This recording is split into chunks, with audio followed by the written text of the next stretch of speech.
अलमारी में, देखो वहीं होगी। वो ना मैंने आज धो दी, मुझे लगा कि गंदी हो गई होगी। अरे कैसे गंदी हो गई थी, उसे तो मैंने पहना भी नहीं। हे भगवान, इस लड़की के कपड़े धोने की आदत से परेशान हो गया हूँ मैं। जितना तो घर में राशन नहीं आता, उससे कहीं ज्यादा डिटर्जेंट पाउडर का खर्चा है। इसकी शादी करवा दो, शादी। जाए अपने घर में ही करे काम, फिर चाहे घर के कपड़े धोने हो या पूरे गांव के। हाँ ठीक बोल रही हूँ, देखता हूँ मैं कोई लड़का। वो दिन भी आ जाता है जब विभा को देखने लड़के वाले आ जाते हैं। लड़की मुझे अच्छी लगी। होने वाली सास कहती है, बेटी अगर कुछ पूछना है तो पूछ लो। वैसे तो हमारी लड़की बहुत ही शर्मीली है, जो बोल दो वो मान लेती है, इसे क्या पूछना होगा। अरे कैसी बात कर रही हो माँ, मुझे इन लोगों के घर रहना है, सवाल तो कई है। हाँ हाँ बेटा, पूछ लो ना, क्या पूछना है। आप लोगों के घर कपड़े कौन धोता है? सास का मुंह बन जाता है। देखो, अगर तुम ये कहना चाहती हो कि तुम्हें कपड़े धोने नहीं आते तो सुन लो, कपड़े मैं ही धोती हूँ, लेकिन तुम्हारे आ जाने के बाद मैं रुमाल तक नहीं धोऊंगी। अरे चुप रहना भाग्यवान, बहू बेचारी घर आई नहीं, उसे डराना शुरू कर दिया। वो क्या है ना बिटिया, अभी तक तो ये कल्लू की माँ ही धोती थी, लेकिन अब तुम्हारे पापा तो दहेज में वॉशिंग मशीन देंगे ही।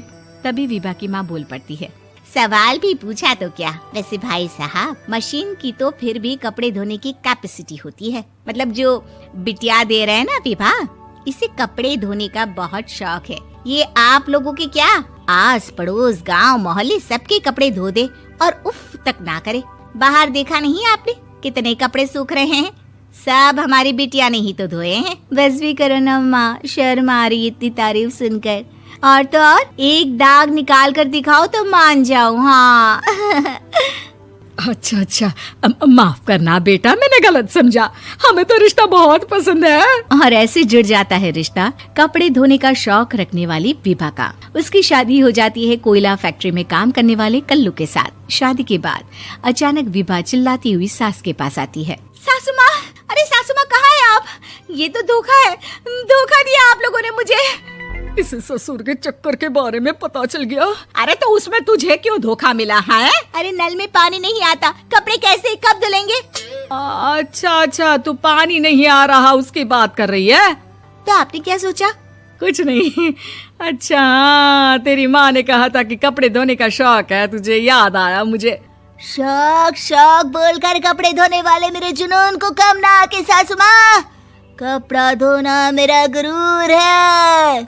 तभी पति भी वहाँ आ जाता है। अभी अभी मैंने इसे सनी देओल की फिल्म दिखाई है, उसी के डायलॉग मार रही है माँ। अच्छा सुन, साफ साफ बता रही हूँ, पानी सुबह 4 से 6 और शाम को 10 से 12 आता है, समझी?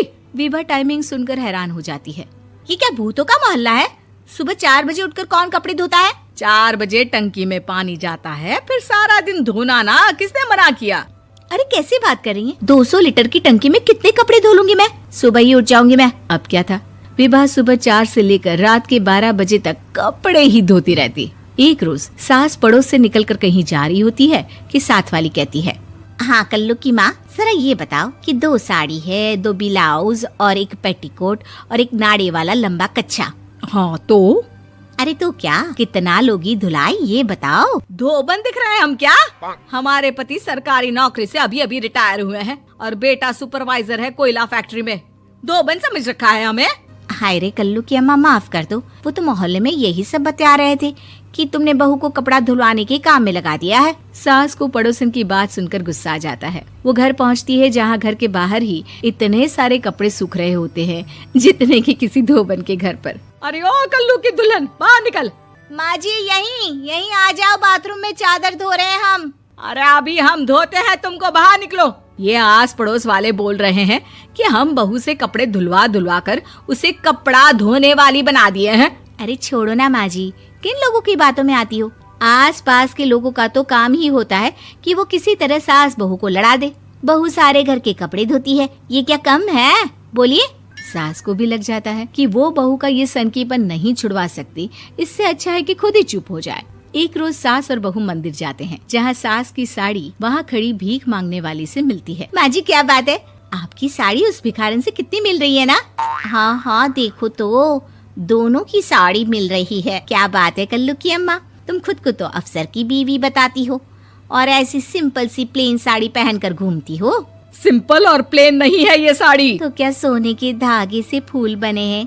कुछ भी सासू माँ, कुछ भी। हाँ, बने थे इस साड़ी में सोने के धागे से फूल। मेरे पति लेकर आए थे मद्रास से स्पेशली मेरे लिए 10,000 की। ताहे भाई साहब इस भिखारन के लिए भी सेम टू सेम साड़ी लेकर आए होंगे 10,000 की। सास उस वक्त तो कुछ नहीं कहती, लेकिन बहू के साथ घर आती है और अलमारी से एल्बम निकाल कर लाती है। ये साड़ी देख रही है, ये वही साड़ी है जिसे मैंने अभी पहना था। इस साड़ी में ये जो चमकदार फूल दिख रहे हैं ना, ये सोने के धागों से काढ़े गए हैं।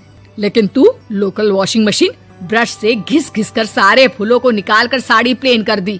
मुझे माफ कर दीजिए सासू माँ। और तो और, जब मैंने तुझे तेरी गलती के लिए कुछ नहीं कहा, लेकिन तूने तो सबके सामने मेरा मजाक ही बना दिया। क्यों? बहू को समझ में आ जाता है कि अब से उसका कपड़े धोना बंद।